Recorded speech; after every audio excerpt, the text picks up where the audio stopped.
My name is Mariam I'm a student physical therapist, and today I'm gonna teach you about the proper body mechanics. Don't act like what just I did, no. So when we do some activities, we have dynamic and static activities. For the gravity, we have to keep the line of gravity in our body to maintain a good position. So we're gonna start with the mastoid process of the skull. It has to be aligned with the shoulder joint, with the hip joint, and knee joint, and ankle joint.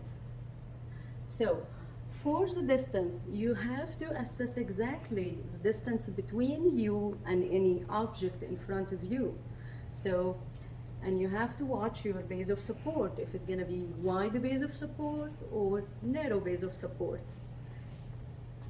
For the static position, if I'm gonna stand and move some stuff in a freezing or static position, you have to watch your trunk. So, not too much lumbar lordosis, like this, and not too much posterior pelvic tilt. No, keep your trunk in the middle between those two lines. If you're gonna follow that, you're gonna be in a good body mechanics. So let's see the contraindications of poor body mechanics.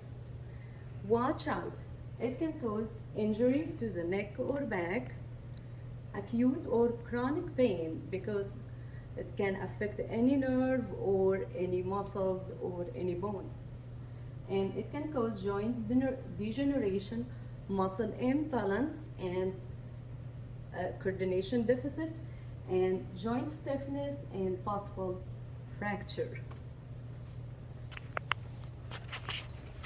Hi, my name is Ashley. I'm another student physical therapist, and thank you so much, soon to be Dr. Mariam. All right, and what I'll go over is the precautions. Most important thing you can do regarding body mechanics is plan ahead.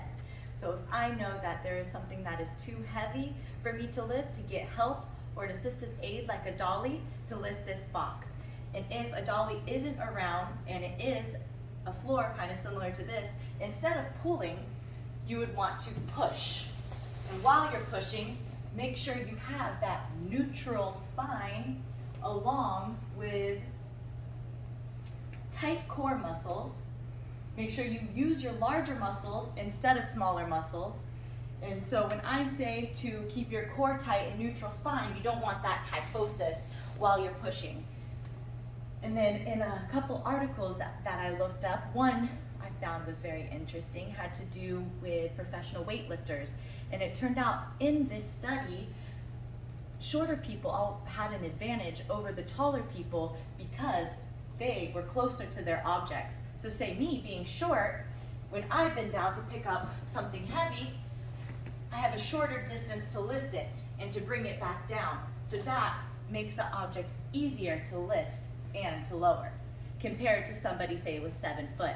Another article that I found showed how teaching body mechanics like we are right now is so important in the workplace and will help prevent some of these contraindications.